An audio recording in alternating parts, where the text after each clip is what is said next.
Bisa lo bayangin, menjelang 17 Agustus 2025, yaitu Hari Kemerdekaan Indonesia ke-80, bendera yang bikin heboh tuh bukan cuma merah putih, tapi bendera bajak laut dari anime One Piece. Ya, bukan bendera partai gitu, bukan bendera negara lain, tapi benderanya Luffy, Jolly Roger-nya Mugiwara. Dan gara-gara ini media, pejabat, bahkan pengamat politik ikut turun ke arena. Kayaknya cuma di Indonesia hal beginian tuh bisa nyatuin wibu sama DPR. Kita bahas dari awal biar nggak ada yang salah paham dan biar lo bisa jawab kalau ada yang nanya kenapa sih tiba-tiba orang pasang bendera bajak laut di Indonesia. Ya, gua Kill, gue seorang penikmat anime yang bakal bahas cerita fiksi buat ngerti realita. Selamat datang buat lo yang baru datang ke Skill Hub. Jangan pernah takut nyasar gitu, karena kadang nyasar adalah cara buat tahu apa yang sebenarnya kita cari. Semua ini sebenarnya dimulai dari akhir Juli 2025. Supir truk yang ngibarin bendera Jolly Roger-nya Mugiwara gitu, sebagai protes aturan dari odol. Terus semuanya menjalar ke mural-mural kota, kampus, sama komunitas kreatif gitu. Bahkan ada yang nekat pasang di depan rumah. Awalnya mau lucu-lucuan, tapi makin hari makin politis. Tiba-tiba pemerintah mulai panas. Ada yang bilang ini makar, ada juga yang bilang ini tuh seni, ada juga yang bilang ini cuma anak muda yang gabut atau wibu yang gabut gitu. Sama kayak debat Naruto versus One Piece gitu, nggak ada ujungnya gitu buatku.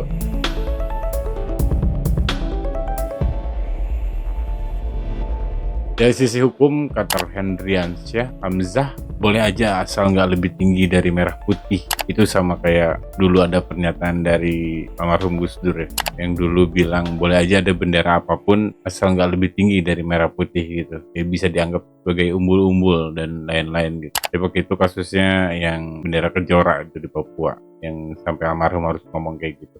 Tapi Natalius Piagai bilang bisa dianggap makar gitu. Sedangkan Amnesty International nyebut ancaman hukuman mengibarkan bendera One Piece itu lebay. Ini tuh cuma bentuk kritik damai buat mereka. Jadi intinya ini masalah angle.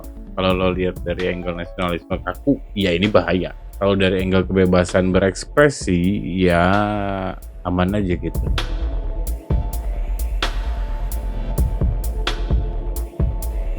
Buat fans One Piece itu sendiri, Jolly Roger itu simbol kebebasan, gitu, solidaritas perlawanan terhadap tirani. Tapi kalau misalnya lu lihat episodenya Dr. Hiluluk yang nerangin tentang bendera bajak laut ke chopper gitu, waktu itu dia bilang itu adalah simbol harapan mengejar mimpi. Itu juga bisa masuk kalau untuk dari One Piece sendiri gitu.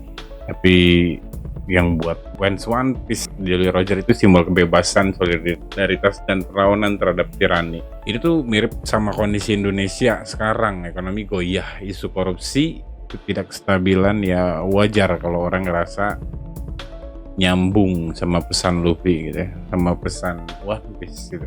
Tapi kata akademisi Cupanggat dari Untak bilang jangan sampai nasionalisme itu kalah pamor di dunia digital. Artinya merah putih harus ikut keren di timeline, bukan cuma di tiang bendera.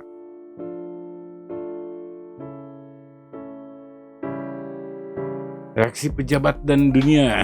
Ini juga Menteri Koordinator Bidang Politik dan Keamanan Budi Gunawan nyebut seruan pengibaran bendera One Piece sebagai bentuk provokasi yang dapat menurunkan kewibawaan bendera merah putih. Itu kan jelas ditaruh di bawah menurut gue ya. Nih kalau gue salah bilang aja. Itu kan kita nggak nyeret-nyeret bendera merah putihnya tempelin logo Mugiwara gitu. Itu tidak mencoreng, itu harusnya itu udah benda yang lain, cuma satu tiang gitu ya menurut gua sih ya.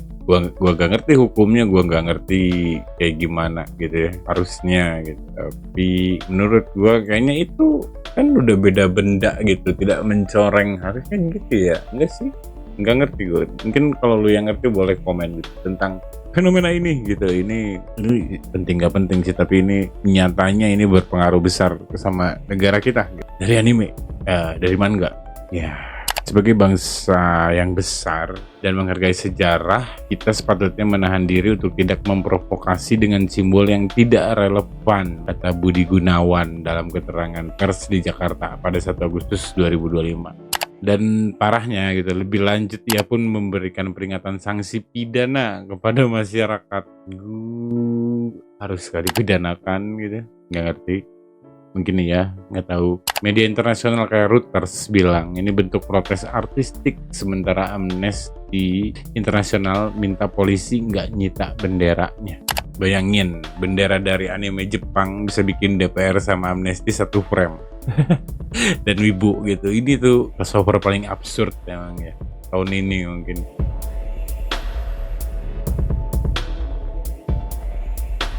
One Piece itu cerita tentang kru kecil melawan sistem besar yang korup. Nah, itu sering ada di cerita One Piece. Setiap Mugiwara atau kru bajak laut topi jerami datang ke satu arc, satu negara gitu ya, atau satu tempat tuh selalu menjadi lambang kebebasan. Sebenarnya bukan kebebasan yang bebas-bebas banget juga, nggak kayak pulaunya Blackbird juga, nggak begitu. Tapi somehow semua yang didatangi kru Mugiwara itu negaranya tuh selalu kacau, rakyatnya tuh selalu menderita di atas pemerintahannya gitu. Lalu Luffy datang menyelesaikan masalah itu terus pergi gitu. Nah, itu tuh selalu seperti itu polanya gitu ya. Dimanapun, di arc manapun, hampir semua arc.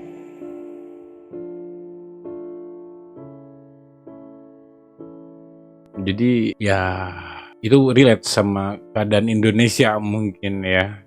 Rakyatnya juga yang pengen kebebasan, keadilan, dan masa depan yang lebih baik sebenarnya.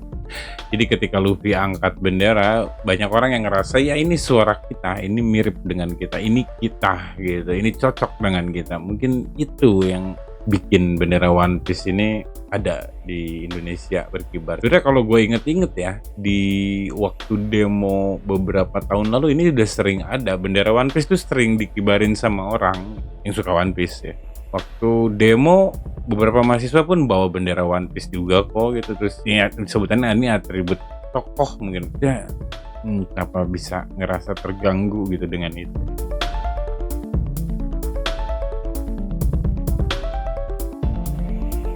Simbol bisa berubah makna tergantung zaman. Hari ini bendera bajak laut bisa jadi kritik damai, tapi merah putih tetap identitas yang nggak boleh kita tinggalin.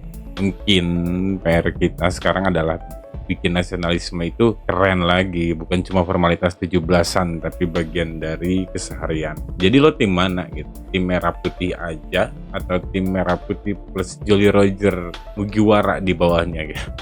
Tulis di kolom komentar. Sekian untuk video gua kali ini. Jangan lupa juga lo bisa join Discord, linknya ada di deskripsi video gitu ya. Itu di Discord itu kita bisa ngobrol kapan aja gitu, bisa ngobrol lah intinya, nongkrong gitu ya. Thank you yang udah nonton sampai akhir ya. Boleh lu like, share, dan subscribe biar algoritmanya gak kayak world government yang ngeblokir semua kebebasan. Mohon maaf kalau ada salah kata atau salah info, mungkin lu bisa benerin gue, bisa tegur gue di kolom komentar. Kolom komentar gue bebas gitu ya, tidak ada blokir dari world government gitu. Thank you yang masih nonton sampai akhir. Gua Kiel, nikmati, pikirkan, dan hayati. Dah.